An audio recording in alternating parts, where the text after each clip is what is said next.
নমস্কার বন্ধুরা, দিকনগর আড্ডা চ্যানেলে তোমাদের সকলকে স্বাগত জানাই। গত যে ভিডিওগুলো দিয়েছিলাম সেগুলোতে টাইলস লাগানো হচ্ছিল, ঘরের ভিতরে টাইলস লাগানো হয়ে গেছিলো, বারান্দার ভিতরে টাইলস লাগানো হয়ে গেছিলো। আজকের যে ভিডিওটা হবে এটা সম্পূর্ণ সিঁড়ির যে ভিডিও, যে আমার যে সিঁড়ি করছে সেই সিঁড়ির সম্পূর্ণ ভিডিওটা এখানে থাকবে। আচ্ছা, এই সিঁড়িটা আর সামনের যে আমার কৌটিটুকু আছে এইটুকু করবার জন্য কতটা গ্রানাইট এনেছি, কতটা টাইলস এনেছি, এগুলো সবার শেষের দিনকে বলবো। মানে যেদিনকে আমার টাইলসের ভিডিও দেওয়া সম্পূর্ণ কমপ্লিট সেই দিনকে আমি বলবো যে আমি কত পরিমাণ কি মালমাটি এনেছি, মানে টাইলস, গ্রানাইট, সাদা কালো টাইলস, মানে যা যা এনেছি সম্পূর্ণ মালের হিসেব দেবো, কত টাকা লেগেছে তার হিসেব দেব, এবং এর সাথে সাথে মানে মালমাটির কত টাকা, মজুরির কত টাকা, এক্সট্রা কী খরচ হয়েছে, সম্পূর্ণ ভিডিও আমি দেব। আগে আমি ভিডিওটা কমপ্লিট করে নিই। আর যারা আমার ভিডিওগুলো দেখো পুরাতন, তারা জানো আমি যখন ভিডিও দিই একদম সম্পূর্ণ ডিটেলসে খরচের ভিডিও দিই। যেমন কিনা আগের চ্যানেলে রয়েছে লিনটেন থেকে তোমার ছাদ অবধি, ছাদ ঢালাইয়ের কত খরচ হয়েছে, বা একদম ভিত থেকে শুরু করে টাইপিং অবধি, এরকম নানা খরচ আমি ভিডিও দিয়ে থাকি।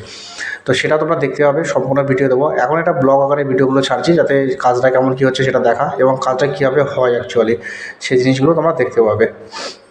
এলো ব্যাপার। আর আজকে একটা পার্ট, মানে সিঁড়ির একটা ধাপ করা আমি একদম সম্পূর্ণ ভিডিও দিচ্ছি, আমরা কীভাবে এগুলো করাই। আর অনেকে এখানে গ্রানাইটের সাথে মার্বেলের কম্বিনেশন করে, মিশিয়ে করে, আর আমি তো সেটা করিনি। আমি গ্রানাইটের সাথে টাইলস করেছি, মানে সাদা টাইলস করেছি, যাতে না এটার কিছু ধারে কাছে সেরকম ব্যাপার। আর আমার সিঁড়িগুলো ছিল সমান 10 ইঞ্চি, আর গ্রানাইট বসানোর পর সেগুলো সব 11 ইঞ্চি করে হয়ে গেছে, প্রায় 1 ইঞ্চি বেড়েছে। তারপরে ভালোই হয়েছে, আরও সুবিধা হচ্ছে আমার হাঁটতে।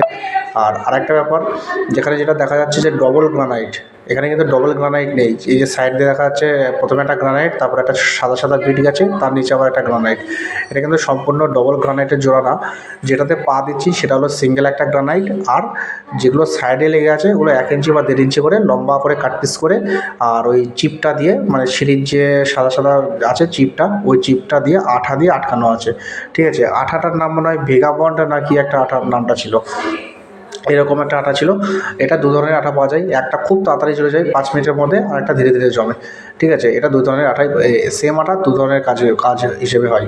আচ্ছা, এই হলো ব্যাপার। আর ওটা কিন্তু ডবল না, ওটা সিঙ্গেল, কিন্তু দেখাচ্ছে ডবল। আর এটা ডবল আমি কেন দেবো, তার কারণ সিঙ্গেল দিলে হয় কি, যখন তুমি উঠবে সিঁড়িটা বয়ে তখন কোনো প্রবলেম হবে না, কিন্তু যখন সিঁড়িটা বয়ে নামতে যাবে না, তখন ওই ধারে, মানে সিঁড়ির ওই ডগার দিকটাতে চাপ পরে ভেঙে যায় মাথাটা। আর ডবল থাকলে হবে কি, যেহেতু ওখানে একটা ডবল রয়েছে, তার ফলে একটু চাপ পড়লেও ভাঙবে না, আর ভেঙে গেলে কিন্তু খুব বাজে দেখায়, এই জন্য ওটা ভাঙবে না। এই হলো ব্যাপার। আর সিঁড়ির কাজটা মোটামুটি আমার 3 দিন 4 দিন বা 5 দিন ধরে হয়েছে। আমি তো প্রত্যেক দিনের ভিডিও অল্প অল্প করে কেটে কেটে রেখেছিলাম, তার ফলে আমি এখন এটা সব শেষে একবারে দেখাচ্ছি। এইটুকু হলে সেই কাজটা হয়ে যাবে। এখানে চাতালটাও বসে গেছে। আর এখন আমি যেহেতু সেইটা ব্যবহারও করছি, সবার লাস্টে হয়ে যাওয়ার পরে কেমন আছে সেটা আমি দেখাবো। ঠিক আছে, ভিডিওগুলো আমার দেওয়া হচ্ছে লেট, আমার কাজ অনেক আগেই হয়ে গেছে। ঠিক আছে, এই জন্যই তো আমার এরকম সমস্যা হচ্ছে। এই যে সিঁড়িটা হয়ে যাওয়ার পরে এরকম দেখাবে। অনেকে এখানে ডবল বিট দেয়, ট্রিপল বিট দেয়, 4th বিটও লাগাই। আমি জাস্ট একটা সিঁড়ি করার পরে সাইড দিয়ে একটাই কালো রঙের গ্রানাইটের বিট লাগিয়েছি, ওখানে অনেকে আরও বিট দেয়। আর এই যে এটা হলো ডবল দেখাচ্ছে, কিন্তু ডবল না, একটা শুধু পাদানির জন্য একটা সিঙ্গেল, আর মাঝখানে ওই লাল সাদা দিয়ে একটা চিপ বর্ডার গেছে, তারপরে আবার ওই এক টুকরো করে কাটা গ্রানাইট আছে। আচ্ছা, এই হলো দেখতে, এরকম লাগবে দেখতে, সাদা আর কালো দিয়ে করতে গেলে এরকম লাগবে। আর এর বেশি আরও যদি ডিজাইন করতে চাও অবশ্যই ডিজাইন করতেই পারো, যত ডিজাইন করবে তত এটার মানে দাম বাড়বে। ঠিক আছে, আমার সেইটা আমি অল্প করে বলছি, সেইটা ধরে নাও, তাও আমার এইটুকু করতেই প্রায় 25,000 টাকার কাছাকাছি সেইটা আমার খরচ হয়ে গেছে, প্রায় 25,000 কাছাকাছি মিস্ত্রি খরচ, শুধুমাত্র মিস্ত্রি খরচে 25,000 টাকার কাছাকাছি হয়ে গেছে আমার। ঠিক আছে, এবার যদি সাইড দিয়ে আরও বিট বাড়াতাম তাহলে আরও বেশি খরচ হতো, যদি ডিজাইনটা চেঞ্জ করতাম আরও বেশি খরচ হতো, এই গ্রানাইটের ভেতরে যদি টাইলসের বদলে মার্বেল বসাতাম তাহলে সেখানে আরও বেশি খরচ হতো। মানে যত ডিজাইন করবো তত খরচ হবে। সিম্পলের উপরে আমার এই ডিজাইনটা হলো এইটা, সম্পূর্ণ সিম্পল। ঠিক আছে, তো আজকের ভিডিও এইটুকুই থাকলো। দেখতে থাকো সকলকে ধন্যবাদ।